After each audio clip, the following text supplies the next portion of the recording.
नमस्कार मंडळी, सह्याद्री वाहिनीच्या सखी सह्याद्री या कार्यक्रमात मी आपणा सर्वांचं स्वागत करते.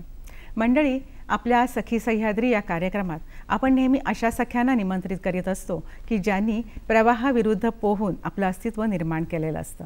आजही आपण आपल्या कार्यक्रमामध्ये अशाच एका सखीला निमंत्रित केलेलं आहे, जे आपल्या सखीचं नाव आहे शेवंताबाई चव्हाण, ज्यांना आम्ही प्रेमानं माई म्हणतो. माईंनी कस्तुरबा गांधी मेमोरियल ट्रस्टसोबत गेल्या 52 वर्षांपासून आपल्या कामाला सुरुवात केलेली आहे. चला तर आपण जाणून घेऊया माईंनी आत्तापर्यंत आपलं काम कशा प्रकारे केलं, त्यांचा कामाचा आढावा आणि त्यांचा जीवन प्रवास. नमस्ते माई, मी आपल्या सखी सह्याद्री या कार्यक्रमात आपलं स्वागत करते. माई, आपल्या जरा लहानपणापासूनचं आम्हाला जाणून घ्यायला आवडेल. माझं लहानपण तसं माझं गाव आहे रायगड जिल्ह्यातील अलिबाग तालुक्यातील बेलोसी. त्या गावात 1965 कस्तुरबा ट्रस्टची बालवाडी होती. त्या बालवाडीत मी सतत जायची, शाळेत पण जायची, त्या बालवाडीत पण जायची. पण मला त्या बालवाडीत गोडी वाटायची, लहान मुलं असायची, मजा करायला मिळायची मुलांबरोबर. असं करता करता हे काम चालतच राहिलं. बालवाडी आमच्या गावातली चालूच राहिली. आमचं बेलोशी गाव आदर्श गाव होतं. तिथे सगळे शिक्षणाचं बाकीचे ह्या गोष्टी सगळ्या व्यवस्थित होत्या. त्यामुळे मला पण तिथे काम करायला बालवाडीत आवडायचं. पण मग बालवाडीत काम करत असताना समाजसेवेकडे कसं काय आपण वळला? हां, मुलांना जेव्हा मी आणायला जायची तेव्हा त्या पालकांचं बोलणं, त्या पालकांकडून आता नको, त्याला आता नाही पाठवायचं शाळेत, मग मी जबरदस्तीने त्याला घेऊन जायची, बालवाडीत बसवायची. आणि मला त्या पालकांविषयी असं वाटायचं का ह्या मुलाला शिक्षणाची गोडी वाटली पाहिजे, म्हणून पालकांनाही समजवायचे. आणि मुलांना रडत असलं तरी ते मूल मी उचलून आणायची, त्याला आंघोळ घालायची, त्याला कपडे घालायचे, हे सगळं करायचे आणि नाचून गाऊन त्याला आनंदी ठेवायची. पण तेव्हा तुमचंही शिक्षण सुरू असेल ना? हां, मी शाळेत जायची. शाळेत गेल्यानंतर शाळेतून सकाळची असायची ती बालवाडी आणि 11ची शाळा असायची आमची. शाळा माझी 11 ते 5 असायची. नंतरसुद्धा आल्यावर त्या मॅडम, म्हणजे ज्या बालवाडीच्या मॅडम होत्या, त्या गावात व्हिजिटला यायच्या. मग त्यांच्याबरोबर मी व्हिजिटला पण जायची, का मला आनंद वाटावा. त्या महिला काय म्हणतात माझ्याबद्दल, यांच्याबरोबर काय सांगतात का. तुमचं वय तेव्हा लहान, म्हणजे 12 वर्षाचं होतं. मग तुम्हाला ती कशी काय आवड निर्माण? मला मुलांचीच आवड होती, त्यामुळे मला समाजसेवेची आवड त्यातून निर्माण झाली, मुलांमधून. हो, पण मग त्याच्यानंतर आपलं शिक्षण बाकी पुढचं आपण कसं काय केलं, कुठे केलं? मग मी त्या बालवाडीत काम करायला लागली. मग शाळा माझी पूर्ण झाली 7वी पर्यंत. 7वी पर्यंतच बेलोशीची शाळा होती. आणि ती शाळा पूर्ण झाल्यानंतर मी अखंड त्या बालवाडीतच जायला लागली. माझे वडील तसे बघायला गेले तर सांप्रदायिक होते आणि आमचा व्यापार म्हणजे दुकानं असायची. माझ्या वडिलांचे 3 भाऊ हे सगळे दुकानाचं काम करायचे. त्यामुळे आमच्याकडे येणारा गिराक, येणारी लोक ह्यांची खूप वरंगळ असायची असं. आणि आमचं मोठं कुटुंब होतं, 3 चुलत्यांचं मिळून मोठं कुटुंब होतं. अशा ह्याच्यात ह्या कुटुंबात पण आनंद वाटायचा, शाळेत पण आनंद वाटायचा आणि त्यातून मला ह्या समाजकार्याची गोडी निर्माण झाली. आपण शिक्षण मग कुठेपर्यंत आपण कसं पूर्ण केलं? मी जेव्हा बालवाडीत असताना पुढे मला शोभनाताई रानाडे भेटल्या 1972 त्या आमची बालवाडी पाहायला आल्या. त्या म्हणाल्या ही खूपच छान नाचते, गाते, अभिनय करते, ह्या मुलीला आपण कस्तुरबा ट्रस्टची सेविका बनवायच्या दृष्टीने हिची बदली करून टाकायची, म्हणजे माझ्या गावातून दुसऱ्या गावात पाठवायचं. तर मला एकदम सिंधुदुर्गमधलं अंबेरी गाव दिलं. कोकणातलं मालवण, अच्छा. आताचा मालवण तालुका, तिथल्या चौक्याजवळून आंबेरी गाव म्हणून होतं, तिथे मला त्यांनी बालवाडीसाठी पाठवली. आणि मग अंट्रेन सेविका म्हणून बालवाडीला, तर मला नेहमी वाटायचं आपण आपलं शिक्षण पण तिथं पूर्ण. मग मी त्या चौक्याच्या शाळेतून माझं त्यावेळेला हायर मॅट्रिक 11वी असायची, त्याच्यातून शिक्षण मी पूर्ण केलं. पुढे मग रानडे ताईंसोबतच तुम्ही कामाला सुरुवात केली. रानडे ताई ह्या कस्तुरबा ट्रस्टच्या प्रतिनिधी होत्या, त्यामुळे त्या सगळी केंद्र पाहायच्या. माझंही केंद्र पाहायला आल्या. मग त्यांनी अनुताई वाघांना विनंती केली का ही मुलगी अतिशय चांगली आहे आणि ही कस्तुरबा ट्रस्टमध्ये काम करणारी आहे, त्यामुळे हिला तुम्ही एक बालसेविका म्हणजे ग्रामसेविका असं अनुताई वाघांना म्हणाल्या, ट्रेनिंग द्या आणि ही ट्रेनिंग झाल्यावर मग बघू आपण कस्तुरबा ट्रस्टमध्ये पुन्हा परत घेता येईल. मग मला ट्रेनिंगला 1975 मध्ये ट्रेनिंगला पाठवलं अनुताई वाघांकडे. ताराताई नुकताच गेलेल्या त्या ताराताई मोडकांचं काम तिथे अनुताई पाहत होत्या. माझी 13वी बॅच होती आणि माझ्या 13व्या बॅचमध्ये अनुताई वाघ ह्या प्रिन्सिपल होत्या आणि सिंधुताई अंबिके आमच्या शिक्षिका होत्या. पण कस्तुरबा ट्रस्ट तेव्हा म्हणजे कुठे होतं? कस्तुरबा ट्रस्ट तेव्हा नाही, मी ट्रेनिंगला गेल्यावर कस्तुरबा ट्रस्टमध्ये गॅप पडला, म्हणजे माझं ट्रेनिंग त्यावेळेला. पण म्हणजे त्याचं काम चालू कुठे होतं? अंबेरीला सगळीकडे. कस्तुरबा ट्रस्ट हे ऑल इंडिया संस्था आहे, अखिल भारतात आहे. गांधीजींनी ह्याचं मुख्य कार्यालय इंदोरमध्ये ठेवलेलं आहे आणि गांधीजींनीच कस्तुरबा 1944ला गेल्या त्याच्यानंतर हा जो फंड जमा झाला होता याचं एक कार्यालय म्हणजे एक काम म्हणून ज्या गावाची वस्ती 2000च्या आत आहे अशा खेड्यातना ह्याचं काम चाललं पाहिजे म्हणून ह्याचं प्रधान कार्यालय म्हणून त्यांनी इंदोरला ठेवलं. पूर्ण शिक्षण कितीपर्यंत कुठेपर्यंत? मग मी तिथं 75-76 मध्ये 1 वर्षाचं माझं हे बालसेविका ट्रेनिंग होतं, म्हणजे बालसेविका ग्रामसेविका त्यावेळेला म्हणायचे. हे ट्रेनिंग मी पूर्ण तिथं 1 वर्ष राहून केलं. तोपर्यंत मी कस्तुरबा ट्रस्ट मधूनच ट्रेनिंगला गेली होती, त्यामुळे मला काही हे नव्हतं. शोभनाताईंनी पाठवलेलं होतं आणि तिथे माझं ट्रेनिंग जेव्हा पूर्ण झालं 1977 मध्ये, तेव्हा मी शोभनाताईंकडे पुन्हा परत आले. अच्छा. तेव्हा तुमच्यासोबत अजून काही तुमच्याच वयाच्या मुली किंवा आणखीन कोणी होते का तुमचे? माझ्या बॅचमध्ये भरपूर मुली होत्या.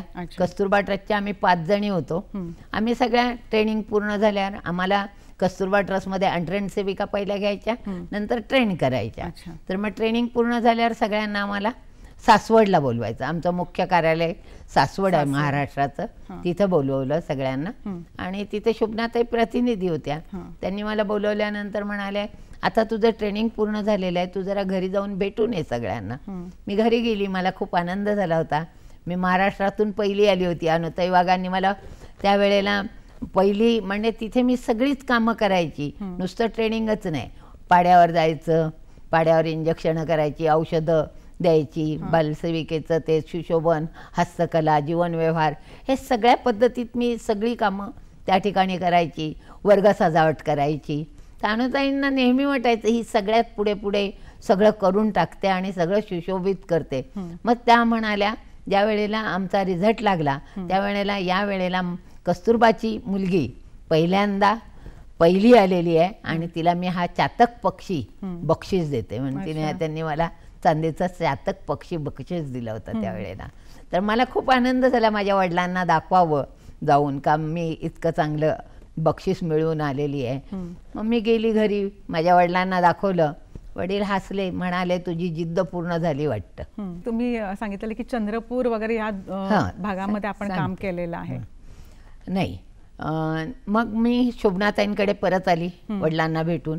आल्यानंतर लगेच ताईंनी मला पवनारला नेलं विनोबाजींकडे, बाबांकडे. आणि तिथे प्रार्थनेची वेळ झाली, आम्ही पोचेपर्यंत प्रार्थनेची वेळ झाली होती. आम्ही सगळे बसलो. ताईंनी बाबांना सांगितलं ही तुमच्या रायगड जिल्ह्याची, कारण ते गागोद्याचे ना, त्यामुळे त्यांचं गागोद गाव आणि आमचा रायगड जिल्हा दोघांचा पण. तर ही रायगड जिल्ह्याची मुलगी आहे, मग तिला कोकणच पाहिजे असेल आता ट्रेनिंग घेतल्यावर, ती कशाला कुठे जाणार आहे. तर ते हसतच बोलले आणि 3 चिठ्ठ्या लिहिल्या आणि माझ्यासमोर टाकल्या त्यांनी, ताईंना दिल्या, शोभनाताईंना, आणि म्हणाले हे तिला दे. त्यांनी आणल्या चिठ्ठ्या. मी त्या 3 चिठ्ठ्यातल्या एक चिठ्ठी उचलली तर माझ्या वाट्याला अमरावती आली. म्हणजे त्या 3ही चिठ्ठ्यांमध्ये चंद्रपूर, गडचिरोली आणि अमरावती असे 3 जिल्हे होते. तर माझ्या वाट्याला अमरावती आली आणि मग ते म्हणाले ज्या गावात जाशील त्या गावाचा 5 वर्ष विकास करून दाखव, तरच मी म्हणेन माझ्या रायगडची मुलगी इतकी हुशार आहे किंवा त्या गावाचा विकास करून बाहेर पडली, नाहीतर मग आज गेली ना उद्या परत मी कोकणात जाते असं म्हणायचं नाही. तुम्ही जेव्हा तिथं बाबांचा सहवास तुम्हाला किती वर्षाला मिळाला? नाही, त्यांच्याकडे नेहमी आम्ही म्हणजे कार्यक्रम असेल पवनारला, त्यावेळेला स्त्री शक्ती संमेलन झालं होतं 70 मध्ये, तेव्हा असे वेगवेगळे कार्यक्रम जेव्हा पवनारला असायचे त्यावेळेला मी जायची. प्रेक्षक हो, आपण एक छोटीशी विश्रांती घेऊया. नमस्कार मंडळी, छोट्याशा विश्रांतीनंतर सखी सह्याद्री आपल्या कार्यक्रमात मी पुन्हा आपलं स्वागत करते. 1977 साली आपण जे ट्रस्ट अंतर्गत जे स्त्री शिक्षण किंवा महिलांना एक मुख्य प्रवाहात आणणं, हे आदिवासी जो भाग असतो, आदिवासी भागांमधून आपण ज्या महिलांना शिक्षण दिलं, त्यांना शिलाई मशीन्स वगैरे ह्या ज्या दिल्या किंवा त्यांना प्रशिक्षण दिलं, ते कशा प्रकारे केलं आपण? मी प्रथमतः 77 मध्ये धारणेला गेली. पहिल्यांदा तर मला बालवाडीपासूनच सुरुवात करायला लागली. तिथे शिक्षणाचा अभावच नव्हता.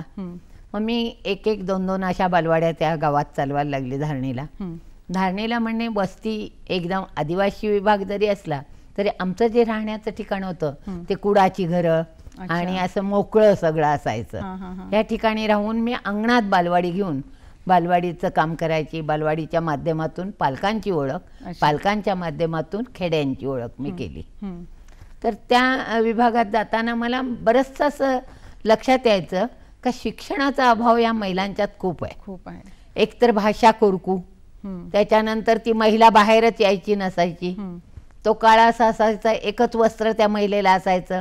एखादी सभा घ्यायची तर एकीचं वस्त्र दुसरी नेसायचं, अशी परिस्थिती त्या काळी होती. त्यामुळे त्या महिलांना एकत्र कसं करायचं हा मोठा प्रश्न माझ्या पुढे असायचा. आणि ज्या वेळेला मी त्या महिलांना एकत्र करायला त्यांच्या घरातना मग कुठेतरी एखाद्या चावडीवर आम्ही बसायचो, तिथं त्यांच्याशी गप्पा मारायच्या आणि म्हणायचं काय तुला करायचं आहे वगैरे. मग एक तर पहिली तिथे मोहाची दारू असल्यामुळे, ते तर आदिवासी विभाग असल्यामुळे फारच हे होतं, सगळ्याच गोष्टीचा अभाव होता. आणि आपली भाषा मराठी हिंदी मिक्स, त्यांची कोरकू भाषा आपल्याला येणं लगेचच कठीण होतं. पण हे काम करत करत असताना मुलींना पहिलं मी बाहेर काढलं. ज्या मुली शिक्षणापासून वंचित होत्या त्या मुलींना पहिल्या बाहेर काढल्या. त्यांना काही शिक्षणासाठी पाठवता येते का, शाळांना पाठवता येते का. काही मोठ्या झाल्या होत्या, त्यांना शिवण क्लास मशीन, शिलाई मशीन लावल्या, त्याच्यावर शिवण क्लास दिला. शिवण क्लास करता करता भाजीपाला ट्रेनिंग, महिलांचं शेतीमध्ये काहीतरी उद्योग करूया म्हणजे ह्या बोलक्या कशा होतील ह्याच्यासाठी मी भाजीपाला ट्रेनिंग सुरू केलं. आणि हा भाजीपाला ट्रेनिंग इतकं चालला माझा का महिलांना ते आवडायचं. शेतीत काम करायला पण आवडायचं, भाज्या काढायला पण आवडायच्या, पाणी घालायला पण आवडायचं, आणि मुलींना इकडे शिवण क्लास पण आवडायचा. तर अशा सगळ्या त्या ठिकाणी खूप मोठा बांबू तयार होतो. सागवानाची झाडं तर खूपच आहेत, प्रश्नच नाहीये. जंगलच सागवानी आहे आणि विशिष्ट प्रकारचं ते सागवान असल्यामुळे त्या सागवानामध्ये एक गोलवा असायचा, त्याची लाकडाची खेळणी करणं, असं सगळ्या पद्धतीचं तिथं काम चालायचं. म्हणजे सुतार, लोहार ही तर भरपूर, आणि कलाकारी लोक आदिवासी म्हटल्यानंतर त्यांच्यात खूप कला, खेळाच्या कला, वस्तू कुठल्या तयार करायच्या असतील लाकडाच्या त्याच्या कला, बांबूपासून वस्तू करायच्या असतील त्याच्या कला. मग ह्या कलेला कसं तरी स्वरूप द्यायचं म्हणून मी मुलींना तयार केल्या, मुली तयार केल्या, महिलांना तयार केलं, आणि अशा माध्यमातून मी महिलांकडे गेली. मग पहिली नशाबंदी शिबिरं घ्यावी लागली. मग नशाबंदी शिबिरात ह्या दारूचं सगळं हे सांगावं लागलं. त्याच्या अंधश्रद्धा खूप मोठ्या होत्या. त्या अंधश्रद्धांवर गाणी, नाटिका असं प्रत्येक ठिकाणी जाऊन, प्रत्येक पाड्यावर जाऊन करायचं, दाखवायचं, आणि त्याचे दुष्परिणाम काय आहेत हे पण त्यांना सांगायचं. तर अशा माध्यमातून मला महिलांना गोळा करता आल्या. आणि या महिलांना गोळा करता करता अनपढ महिला ह्या सगळ्या ह्यांना एकत्र कशा करायच्या, मग ह्यांना एकत्र करण्यासाठी कुठेतरी एक ट्रेनिंग दिलं पाहिजे. म्हणून त्या 120 खेड्यातल्या मुली, चिखलदरा धारणी दोन्हीकडच्या, मी तयार केल्या. म्हणजे सगळ्या लग्न झालेल्या महिला होत्या, त्या अनपढच होत्या, म्हणजे काही शिकलेल्या नव्हत्या. एखादी दुसरी शिकलेली असेल, पण त्यांना नाव सुद्धा स्वतःचं काढता येत नव्हतं. ह्या सगळ्यांना मी आगा खान पॅलेसला आणलं. अच्छा. पहिल्यांदा पुण्यात ह्या सगळ्या महिलांना आगा खान पॅलेसला आणलं. त्यांना तिथे 120 महिलांना सुंदर ट्रेनिंग दिलं आरोग्याचं, आणि ह्या आरोग्याचं ट्रेनिंग देऊन ह्या सुंदर पाडा वर्कर तयार झाल्या. यांना 3 महिने ट्रेनिंगसाठी इथेच ठेवलं आगा खानला, आणि मग तिथे जाऊन सगळ्यांना सांगायचे आज आएंगे कल आएंगे, असं करते करते 3 महिने गेले. आणि 3 महिन्यांनी ह्यांचं पाडा वर्कर ट्रेनिंग सुरू झालं, आणि ते ट्रेनिंग घेऊन ह्या सगळ्या महिला मी धारणीला परत नेले. पण मग त्यांची जी भाषा होती ना, तर त्या भाषेमध्ये तुम्ही मराठी त्यांना कसं काय शिकवलं? नाही, हिंदीत शिकवावं लागलं. हिंदीत शिकवावं. हिंदी त्यांना कळायचं. अच्छा. त्यांच्या कोरकू भाषेत त्या आपसात बोलायच्या, आपल्याबरोबर बोलताना हिंदी बोलायचं. पण मग त्यांची भाषा तुम्ही शिकलात का? थोडीफार. अच्छा. कारण इतक्या वर्षामध्ये त्यांचा सहवास लाभलेला आहे, तर त्यांची भाषा पण वेगळीच असायची, त्यामुळे थोडाफार तो प्रभाव झालाच. अच्छा. पण मग आता ते ट्रस्टचं काम करत असताना आता सुद्धा तिकडच्या महिला आहेत का ट्रस्टमध्ये वगैरे? आहेत. हे काम करताना आता मग बाकीचे पण ट्रेनिंग चालू झाले सगळे. मग तिथं शाळेचा अभाव होता. पहिल्यांदाच मी सांगितलं शिक्षणापासून, मग मी शाळा सुरू केली. पहिली ते चौथी, चौथी ते 5वी ते 7वी, 7वी ते 10वी. मग एक आदिवासी आश्रम शाळा सुरू केली. अशा 2 शाळा सुरू 10वी पर्यंत केल्या, आणि त्याच्यातून शिक्षणाचा पूर्ण पाया रचला. त्याच्यानंतर काही मुलं अशी उन्हाळ असायची, नुसते गवारी म्हणून गायांबरोबर जायचे. मग मी असेच शांतीलाल मुथा मेळघाटाचा शोध घेत आले, आणि त्यांना असं वाटलं ह्या कुपोषणामध्ये बरीचशी गावं वंचित झालेली आहेत, तर अशा मुलांना आपण शिक्षण देऊ म्हणून शांतीलाल मुथा त्या ठिकाणी आले. आणि त्या वेळेला मी 390 मुलं पुण्याला शिकायला पाठवली, आणि ती शिकून परत होऊन मेळघाटात परतच गेली, आणि वेगवेगळ्या हुद्द्यावर पण लागली. हे करत असताना मला गावात फिरताना पाड्यावर, प्रत्येक पाड्यावर 25, 30, 35 किलोमीटर चालत जायचं. मग मी तिथे अनाथ आश्रमाचा एक हे केला का तिथं आपण एक अनाथ आश्रम काढूया म्हणून शोभनाताईंनी मला सांगितलं मुलांचं एक आपण आदिवासी मुलांचं अनाथ आश्रम सुरू करूया.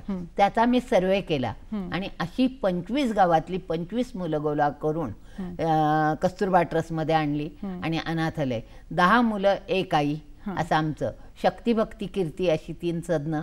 त्या 3 सदनांमध्ये 3 मातांबरोबर 10 मुलं आणि असं आमचं एक बालसदन तिथं सुरू झालं शक्ती भक्ती कीर्तीचं.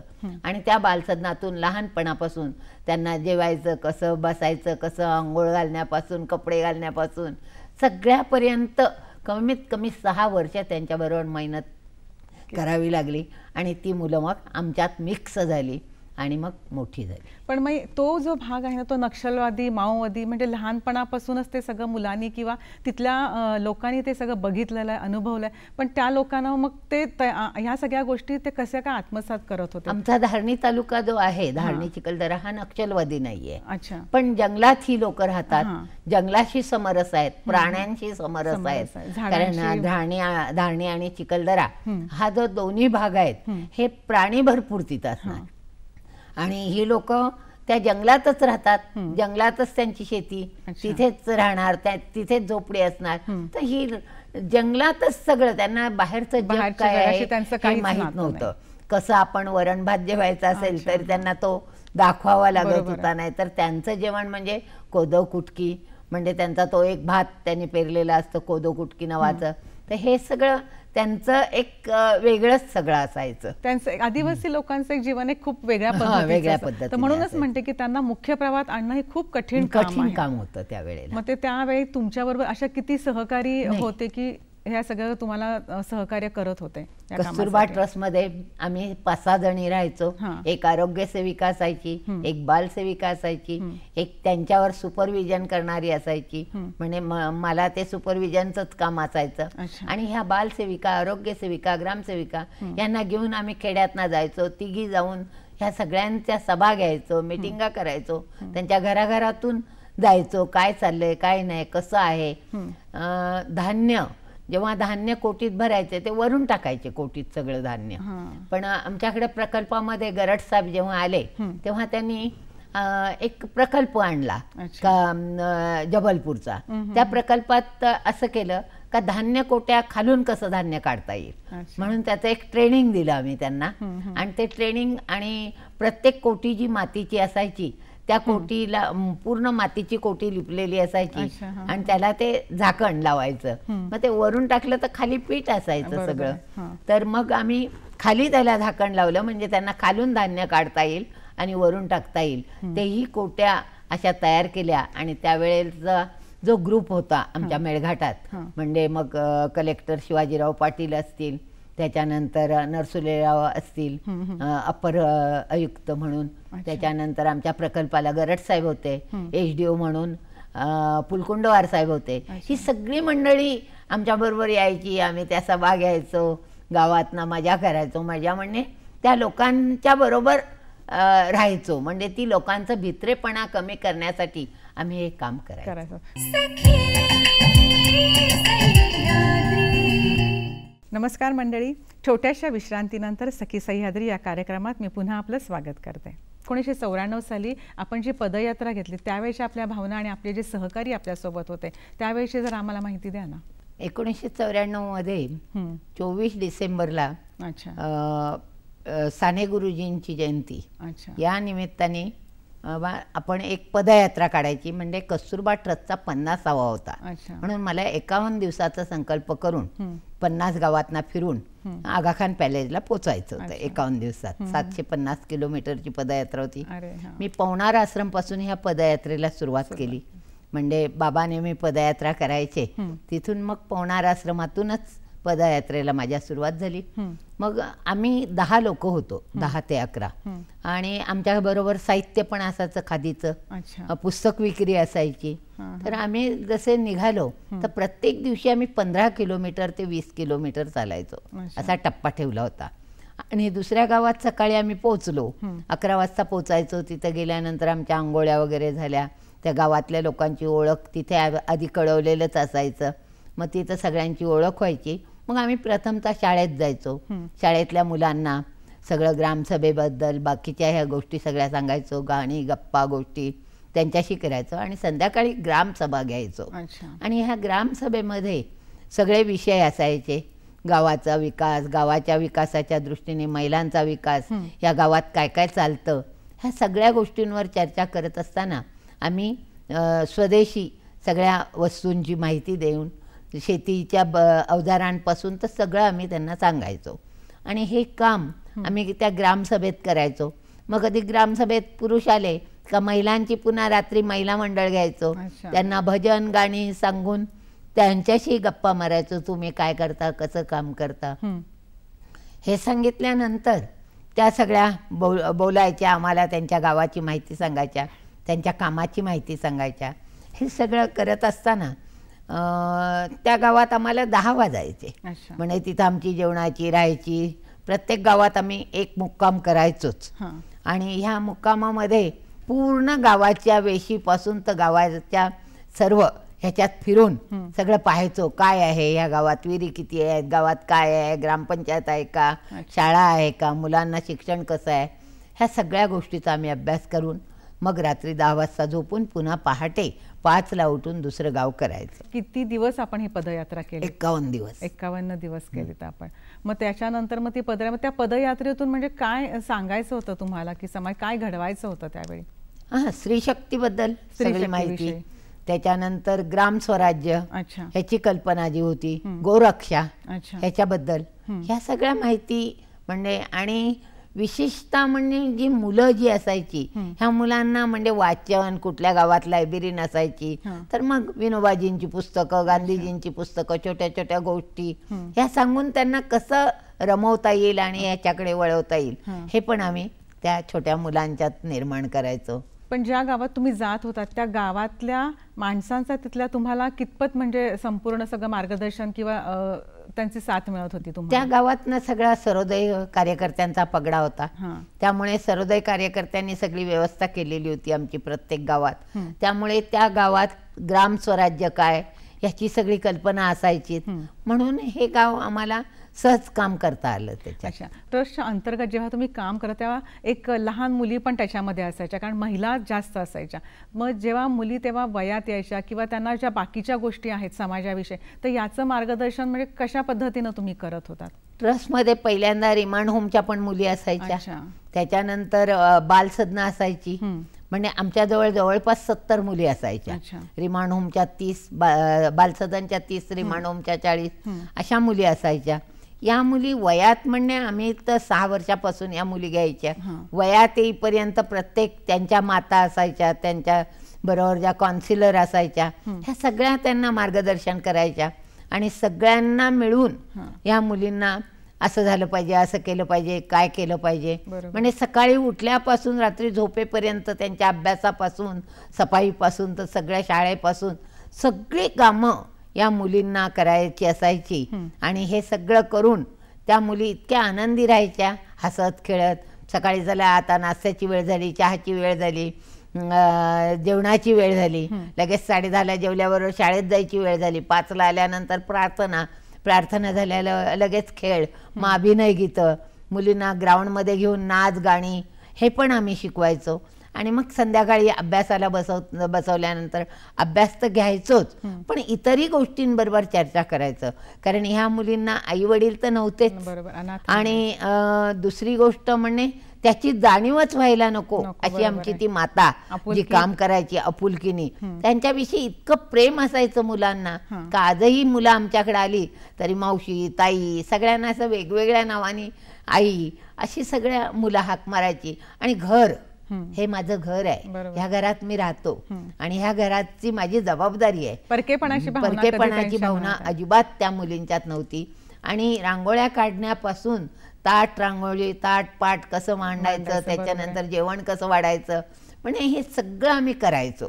त्यामुळे ह्या मुली आमच्याशा म्हणजे त्यांना आमच्यापेक्षा दुसरं कोणी नसायचं. आई वडील म्हणजे तुम्हीच त्यांचे आई वडील, पालक तुम्हीच. त्या मन मोकळेपणाने बोलायच्या. आजही माहेरपणाला आल्या का सगळ्या गोष्टी गप्पा घरच्या पण सांगतात, आपल्या मुलांच्या पण सांगतात.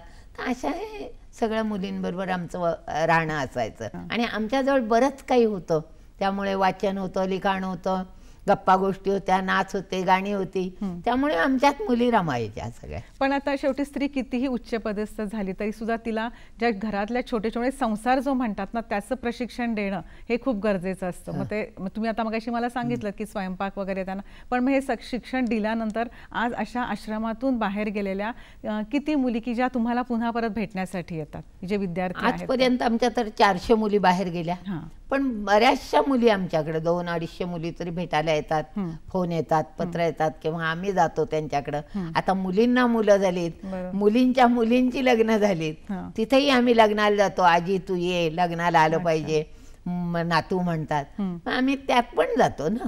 आणि हे सगळं शिकवत असताना कोणाही ज्या मुलींची लग्न झाली तर कोणाही सासूची किंवा सासऱ्याची किंवा नवऱ्याची कोणाची कंप्लेंट नाही या मुलींच्या बाबतीत.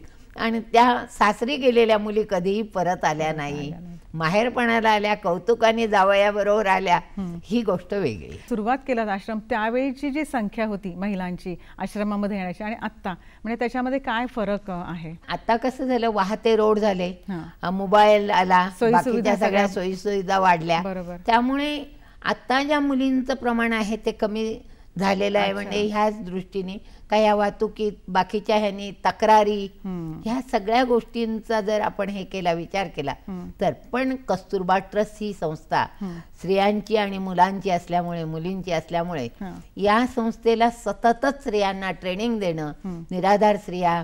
आता बऱ्याचशा मुलींवर असे प्रसंग येतात का घराबाहेर काढले, मग तिला जागा कुठे आहे, तिला सुद्धा आपल्या घरात घ्यायला लागतं, तिलाही ट्रेनिंग द्यायचं, तिच्या पायावर उभं करायचं, तिला पुन्हा एखादं काम द्यायचं आणि जा आता तू हे काम कर आणि तुझा संसारी कर, पुन्हा तिचा संसार पण जोडून द्यायचा जी बाहेरची आलेल्या स्त्रियांना. म्हणजे स्त्रियांचं हे माहेरघर आहे कस्तुरबा ट्रस्ट. म्हणजे ट्रस्टमध्ये ज्या स्त्रियांनी शिक्षण घेतलं त्यातल्या महिला आता सुद्धा ट्रस्ट बरोबर काम करतायत का, म्हणजे आहेत का पुन्हा परत त्या ट्रस्टमध्ये? हे तर विशेष आहे.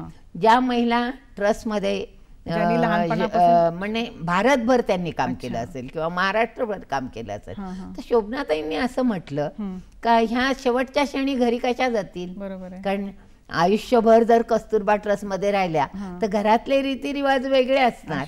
तर ह्यांना एक प्रेम आश्रम म्हणून नावाची संस्था आम्हाला उभी करून दिली, शोभनाताईंनी बांधली. ती त्याच्यात आमचीच कस्तुरबा ट्रस्टमध्ये नाव इमारतीला प्रेमाश्रम दिलं. ही डोनेशन मध्ये सगळी इमारत बांधून दिली आणि त्याच्यात प्रत्येकीला एक खोली दिली स्वतंत्र. त्याला एक रसोडा दिला का ह्या रसोड्यात तुम्हाला जेवण खावण मिळेल, तुम्ही वाचन करा, लिखाण करा, प्रार्थना करा आणि कस्तुरबा ट्रस्टलाच धरून राहा. कस्तुरबा ट्रस्टच्या प्रत्येक कामात आता आमच्याकडे सिंधुताई अंबिके आहेत.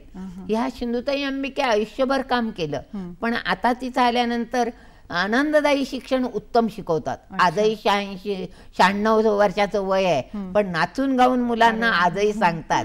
म्हणजे ही जी खरी कला आहे ही त्यांच्या मातृत्वातून किंवा त्यांच्या सगळ्या ह्या आरोग्यातून, म्हणजे निस्वार्थी भावनेने हे केलेलं काम तिथं रुजलेलं आहे. अशा किती मुली आज तुमच्या किंवा तुमचे जे पूर्वीचे सहकारी आहेत ते आज कितपत म्हणजे तुमच्या सोबत अजूनही आहेत कार्य? आम्ही 10-15 जणी सोबत राहतो. अच्छा. आणि काम करतो. पण धारणीला तर जवळपास 20 आहेत आणि सासवडला आम्ही ह्या रिटायर्ड सेविका धरून 10-15 लोक काम करतो. सासवडचं काम म्हणजे असं आहे का आपल्याला माहिती आहे 1954 मध्ये राजेंद्र प्रसाद आले होते. त्यांनी बकुळीचं झाड लावलं होतं. आजही ते झाड डौलदार आहे. प्रेमाताई कंटक ह्या स्वातंत्र्याच्या लढ्यातल्या होत्या. त्याच्यानंतर प्रेमाताई कंटक ह्या पहिल्या प्रतिनिधी होत्या महाराष्ट्राच्या 50 मध्ये. आज आम्ही 75वा साजरा करतोय कस्तुरबा ट्रस्टचा, ऑल इंडियाचा. तर मला हे सांगायला निश्चित आवडेल का इतक्या सगळ्या तयार झाल्या. तर हे सगळं काम आमचं बघून ज्या वेळेला राजेंद्र प्रसाद आले त्यांनी आम्हाला त्यावेळेला इमारती बांधून दिल्या समाज कल्याण बोर्डाच्या ह्याच्यातून. हे सगळं काम दुर्गाबाई देशमुख होत्या, त्यांच्या बालवाड्या होत्या सगळ्या. म्हणजे ह्या सकसाराच्या बालवाड्या म्हणजे पहिलीपर्यंत विद्यार्थी तयार करायचा.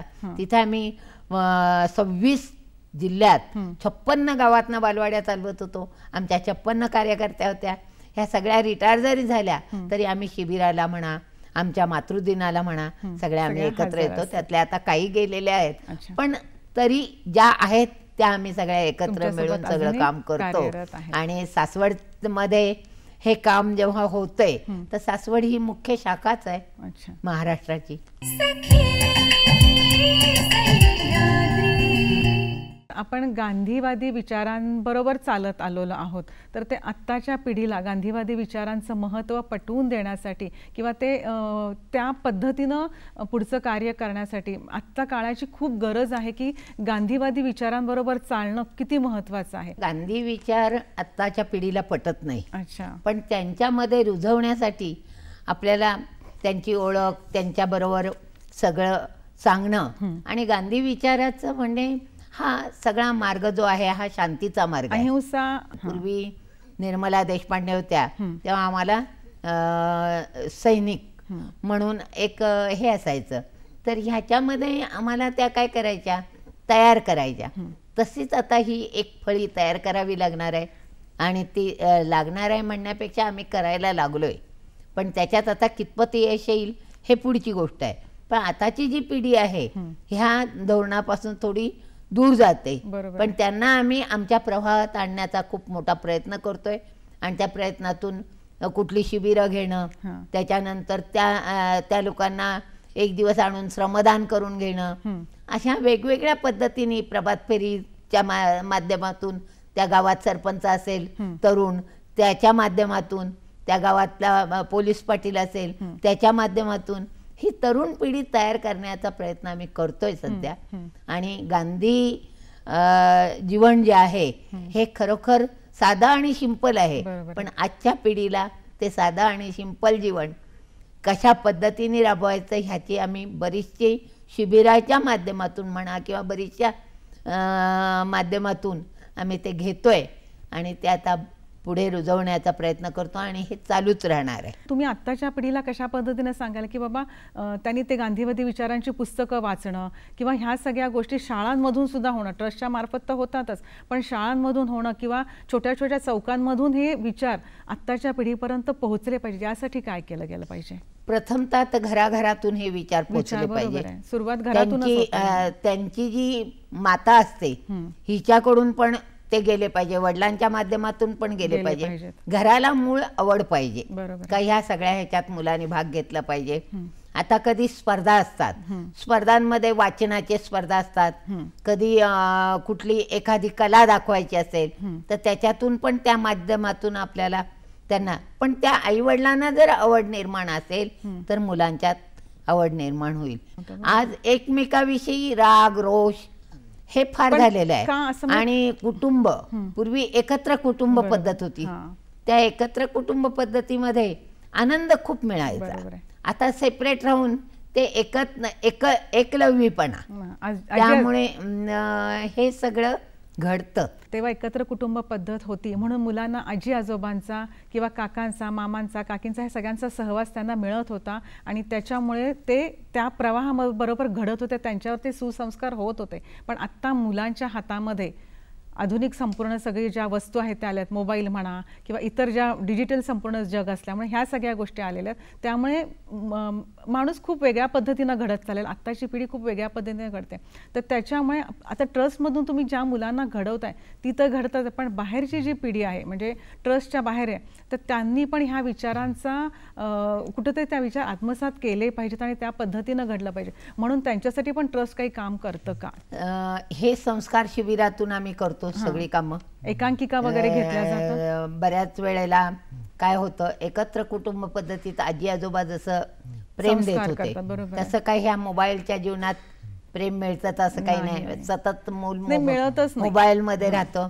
नमस्कार करण्याची पद्धत आता तर मुळीच नाहीये, पण त्याला नमस्कार शिकवणं हे सुद्धा कठीण जातं. पण शिकवताना आपण त्याला नमस्कार करावा लागतो.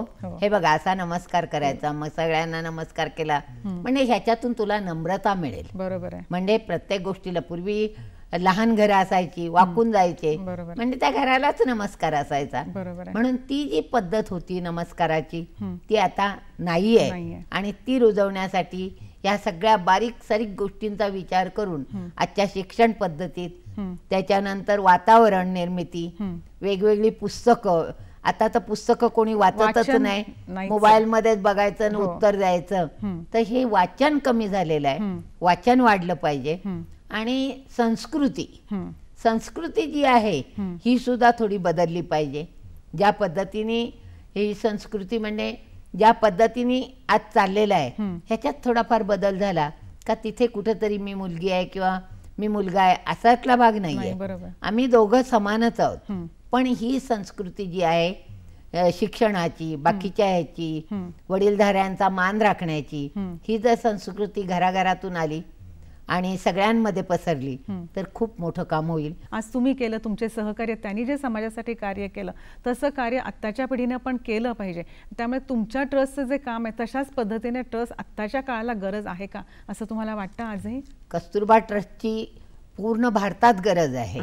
आणि मुली आणि स्त्रिया यांच्यामध्ये तर जास्तच आहे, कारण आता कुठेही कोणाला आधार नाहीये. त्यामुळे कस्तुरबा ट्रस्ट ही संस्थेतच आधार देऊ शकते. ते आता एक छोटंसं उदाहरण घ्या, त्यांना काही येत नाही, घरातच बसलेले असतात, मग काय एकटाच माणूस कमवून आणत होता, मग ती आपलं स्वतःचा ब्लाऊज सुद्धा सांगणार शहरात जाऊन त्याला शिवून आण. आणि आज जवळपास 600 घरातनं पोचलेलं आहोत, 600 घरात. आणि त्या महिला त्यांना त्या शिकतायत, त्यांच्या मुली शिकवतायत. आणि डिझाईन कोर्स जो ब्लाऊज शिकवण्याचा आहे, हा जो डिझाईन कोर्स किंवा आरी वर्क आहे, हे जे कोर्स आहे ह्याच्या माध्यमातून बऱ्याचशा महिला उद्योगाला लागलेल्या आहेत, रमलेल्या आहेत. आणि कस्तुरबा ट्रस्टला महिलांच्या हाताला म्हणजे सगळ्यांच्या हाताला काम देणं आणि हे काम करून घेणं आणि त्यांना काहीतरी उद्योगाला लावणं हे कस्तुरबा ट्रस्टचं ध्येय धोरण आहे. प्रत्येकाला वाटतं आदर्श नागरिक हा बनला पाहिजे. तर आदर्श नागरिकाची भूमिकाच ही आहे का समाजाने सुद्धा ते घडवण्यासाठी प्रयत्न केले पाहिजे. माझ्यापुरतं मी जगणार असं नाही. आणि एकमेकाला दिलं पाहिजे, घेतलं पाहिजे, एकमेकाचे विचार ऐकले पाहिजे. कधी एखाद्याचे कटू विचार असतील, एखाद्याचे साधे सोपे विचार असतील, हे सगळे सामावून घेऊन जर त्याच्यात तो समरस झाला आणि समाजात त्याला काम करायची इच्छा झाली तर मला काय मानधन मिळेल हा प्रश्न बाजूला ठेवला पाहिजे. का आज कोणालाही मानधन किती मिळतंय ह्याच्यावर जर काम केलं तर कधीच सोशल काम होणार नाही. सोशल कामात स्वतःला वाहून दिलं पाहिजे, स्वतःला झोकून घेतलं पाहिजे आणि स्वतः विसरून गेलं पाहिजे मी हा सोशल कार्यकर्ता आहे, माझं बाकीचं जग हे सोशलच आहे. खरोखर आपण घडलो तेव्हा इतकं सगळं मिळत होतं, यांच्या वेळेला मिळते पण ह्यांना घेता येत नाही. तर हे घेता येण्यासाठी आपल्याला त्यांच्यासाठी प्रयत्न केले पाहिजेत, त्यांना ह्या प्रवाहात आणलं पाहिजे आणि हा प्रभाव त्यांना आणण्यामध्ये आपण जर यशस्वी झालो तर खरोखर आदर्श नागरिक किंवा आदर्श काळाची गरज आहे, याची गरज आहे. तर एखादं गाव आदर्श करायचं असेल तर त्याच्यासाठी सुद्धा किती कष्ट घ्यावे लागतात, त्याची सफाई करण्यापासून त्याचं. तर हे सगळं करण्याचं काम आमची कस्तुरबा ट्रस्ट करते, करत राहणार आणि कस्तुरबा ट्रस्टचं काम पुढेही चालू राहणार. नमस्कार मंडळी, छोट्याशा विश्रांतीनंतर सखी सह्याद्री या कार्यक्रमात मी पुन्हा आपलं स्वागत करते. माई, आपले आदर्श कोण त्यावेळी होते किंवा आत्ता आपले आदर्श कोण आहेत की ज्यांचा आपण आदर्श डोळ्यासमोर ठेवून त्या पद्धतीने आपण काम केलेला किंवा करत आहात? माझ्यासाठी सर्वात मोठा आदर्श म्हणजे शोभनाताई रानाडे. ज्या वेळेला मी कणकोलीमध्ये मालवणमध्ये होती तेव्हा अप्पासाहेब पटवर्धन, दादा धर्माधिकारी, गोविंदराव शिंदे, जयवंतराव मटकर ही सगळी मंडळी जी होती यांनी आम्हाला खूप छान घडवलं आणि त्यामुळे आम्हाला काम करता आलं इतकं सगळं. यांचा सहवास तुम्हाला किती वर्ष लाभला? 2 वर्ष, 1.5 वर्ष असा सगळ्यांचा सहवास. पण शोभनाताईंचा सहवास 72 पासून आतापर्यंत 24 पर्यंत म्हणजे भरपूर वर्ष मला त्यांचा सहवास लागला आणि त्या अनेक पदावर असायच्या, अनेक कार्यक्रम घ्यायच्या. कुठलाही कार्यक्रम असेल, स्त्रीशक्तीचा असेल, साक्षरतेचा असेल, कॉम्प्युटर साक्षरता असेल, श्री संमेलनं असतील, ह्या सगळ्या ह्याच्यात मला जायचा त्यांच्याबरोबर. हे आला अखिल भारतीय महिला परिषदेच्या अध्यक्ष असताना भारतभर त्या कार्य करायच्या, तर भारतभर मला फिरायचा त्यांच्याबरोबर योग आला आणि बऱ्याच गोष्टी मला पाहता आल्या. म्हणजे परक्या गोष्टी, आपल्या गोष्टी, बाहेरच्या गोष्टी आणि आपल्या गोष्टी या काय फरक आहे हे पण मला कधी कधी पाहता आलं. माई, आपल्याला तर एवढं काम केलं त्याचे आपल्याला अनेक पुरस्कार मिळाले. शासनाचे पुरस्कार आहेत, शासनाने आज आपली नेमणूक केलेली आहे, तर त्याच्याविषयी आम्हाला सांगा ना. सगळ्यात पहिल्यांदा मला श्रीराम चिंचलीकर पुरस्कार मिळाला, त्याच्यानंतर महिला बालकल्याणचा पुरस्कार मिळाला, बापू पुरस्कार मिळाला आणि आता गेल्या 10 ऑक्टोबरला म्हणजे गेल्या वर्षी मला ज्येष्ठ नागरिक पुरस्कार मिळाला.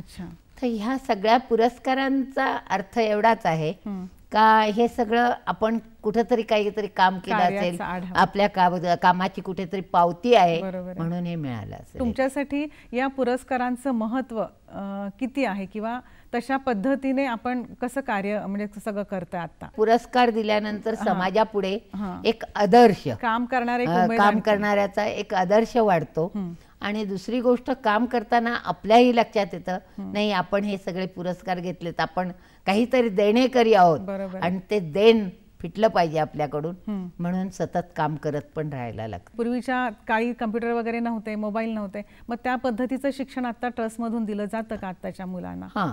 सगळ्यांना कॉम्प्युटराइज शिक्षण पण दिलं जातं. त्याच्यानंतर शिक्षणामध्ये बदल करताना ह्या ट्रस्टमध्ये जे काही ट्रस्टच्या पद्धती आहेत ह्या पण शिकवल्या जातात. आता केव्हा केव्हा कॉम्प्युटर शिक्षण देत असताना मुलं काही कॉम्प्युटरवर खूप खुश असतात आणि ते काम करायला खूप आवडीने त्यांना कॉम्प्युटर कधी आम्हाला येईल असं एक हे असतं. तर हे शिक्षण आम्हाला कॉम्प्युटर च्या पद्धतीने पण देता येतं. कारण जेव्हा आम्ही साक्षरता, टाटाने आम्हाला कॉम्प्युटर दिले होते आणि साक्षरतेचे वर्ग आमच्याकडे आले, त्यावेळेला कस्तुरबा ट्रस्टने इतक्या गावांमध्ये आम्ही कॉम्प्युटरवरची साक्षरता त्या 7वी 8व्या बाईला शिकवून ते कसं बटन दाबायचं, काय करायचं, त्या बाईने ही साक्षरता त्या बायकांना साक्षर करायचं आहे हे साक्षर त्या कॉम्प्युटरच्याच माध्यमातून त्यांनी केलं. दुसरं आता पहा, शिक्षणातून बऱ्याचशा गोष्टी उद्योगाच्या येतात. तर मसाले तयार करायचे आहेत, बॅग मेकिंग आहे, ह्या सगळे जे उद्योग आहेत ह्याची आम्ही एक कार्यशाळा घेतो, त्याच्यातून वेगवेगळे उद्योग शिकवतो.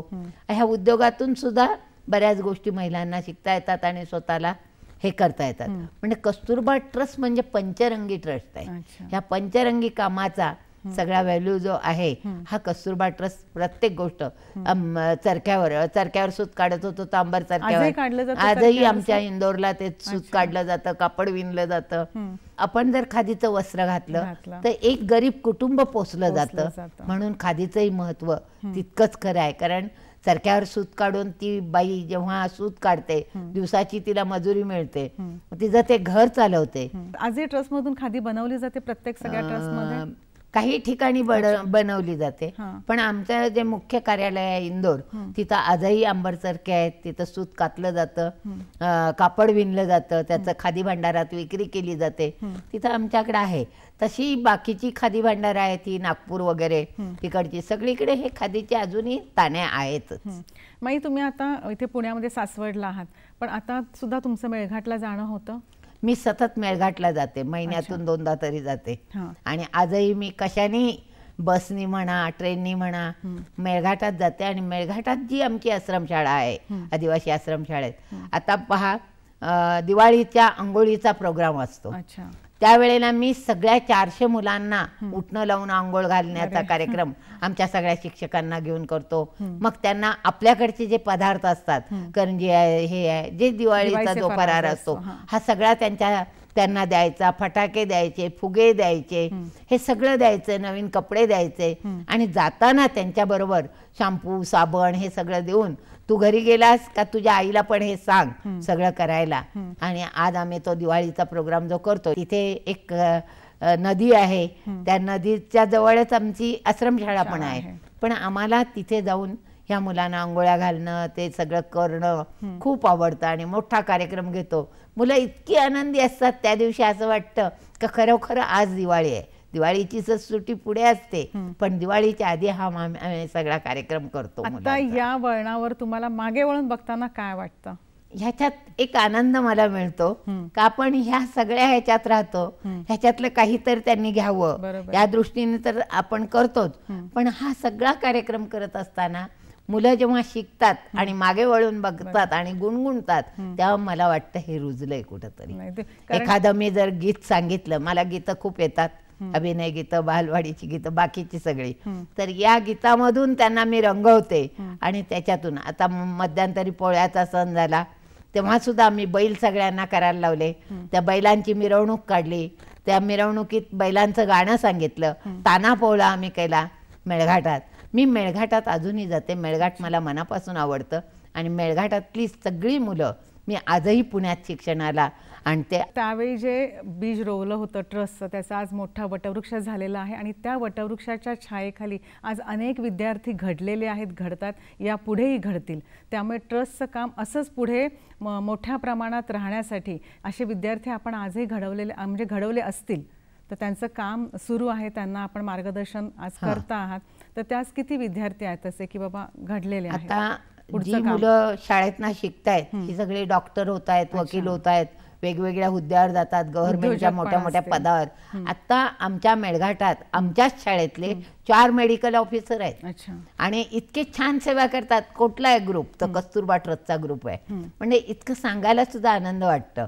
ज्या वेळेला आम्ही मेळघाटात काम करायचो त्यावेळेला हे जी डॉक्टरांची टीम गावोगाव घेऊन जायचो, त्यावेळेला पण आम्ही गावातनं हेच सांगायचो, सेवाग्रामचे सगळे डॉक्टर घेऊन जायचो. आश्चर्य वाटायचं लोकांना का त्या बाळाला बघायचं, त्या मातेला बघायचं, त्या मुलाला बघायचं, त्यांच्या वडिलांना बघायचं. ह्या सगळ्या गोष्टी आम्ही तिथे करायचो. तर आजही मला तेवढाच आनंद वाटतो आणि मी त्याच आनंदात आजही काम करते. माई, आज आपण इथे आलात आमच्या निमंत्रण स्वीकारून आणि आपल्या कार्याचा जो आम्हाला आढावा दिला, संपूर्ण माहिती दिली, त्याबद्दल मी सह्याद्री वाहिनीच्या सखी सह्याद्री या कार्यक्रमातर्फे आपले आभार मानते. धन्यवाद.